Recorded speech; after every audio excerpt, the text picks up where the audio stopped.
good morning. Naka-ready na kami. Meron tayong long ride today. Kaya tayo ng Baguio. Naka-ready na si Joe. Diyan na yung mga gamit niya. Ready na siya.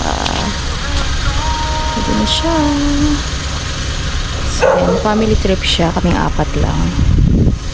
Nakita tayo ng Baguio. See you later!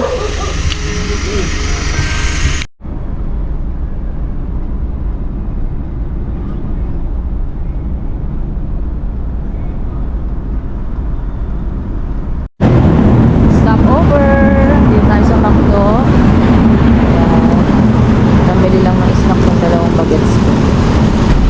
Ayan. Marami rin tao ngayon dito. Mga riders.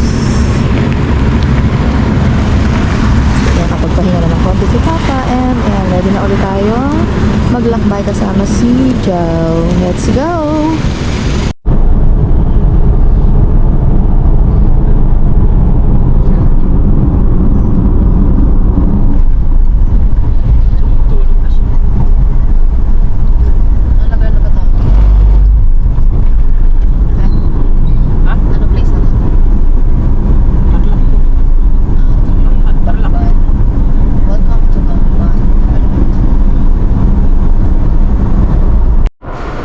Good morning, Pangasinan! Ayan na si Haring Araw, sumisikat na siya.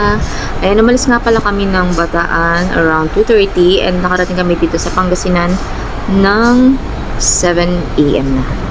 So, ayan, magbe-breakfast lang kami and then after nyan, ayan, balik na ulit tayo sa ating biyahe. So, smooth naman ang travel namin. Mga bagets naman ay relax lang din dyan, kain, idlip, tapos cellphone. Yan, at ito naman ang aking poging driver na chill-chill lang. Walang kapaguran sa pagdadrive. So, ayan.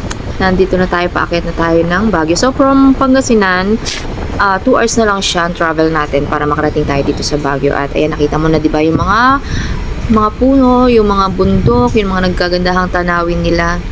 So, enjoy natin ang ating travel. And first time din kasi namin to na out of town as a family. Kaya ayan, susulitin talaga natin tong moment na to. Nakasama si Papa. Syempre, minsan lang to mangyayari. Kaya, ayan, seize the moment, sabi nga nila. At ayan, nandito na tayo sa tunnel. Pasok na tayo. And so far, ayan, kinaya ni Jao yung mga akyatin. At alam ko kakayanin niya pamamaya yung iba pang mga akyatin natin. Kaya ayan, stay put ka lang, Jao. So first time din ni Jao to na long drive talaga. Kaya ayan, buti na lang talaga at napakagaling ni Jao. Pilip ako sa sasakyan na to eh. Dito na ang ulo ng lion.